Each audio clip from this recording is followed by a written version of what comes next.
Kapag ang edad mo ay 50 years old pataas, i-enjoy mo na ang buhay. Lalo na't kapag nakatapos na ang iyong anak, tapos na yung paghihirap mo na yung malakas ka pa upang sila makaipon, upang itaguyod yung mga responsibilidad na meron ka. Ngayong settled na sila, subukan mo naman na huwag ka nang pumasok sa kung ano-anong mga pag-i-invest, mga bagong project, dahil sandali na lang ang buhay, lalo na sa Pilipinas, napaka-igsi ng buhay. Pilitin mo na yung mga natitirang mga taon ay ikaw naman ang asikasuhin mo, yung sarili mo naman. Although, kailangan nandun ka pa rin sa iyong mga pamilya, sa mga anak mo.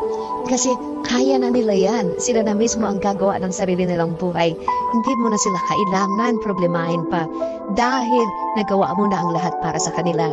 Pilitin mong mag-travel, pilitin mong makakita ng mga bagong kaibigan na sisiguraduhin mo na magiging masaya ka. Mag-invest ka rin sa iyong kalusugan. At kung pwede pa, kung malimbawa single ka, kung kayang pa at gusto mo pa, mag-invest ka rin sa iyong emotion. Hindi mo alam kung hanggang kailan ang buhay natin.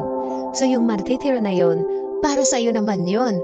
Kasi ibinigay mo na ang lahat para sa mga mahal mo sa buhay. Karapatan mo rin kasing lumigaya.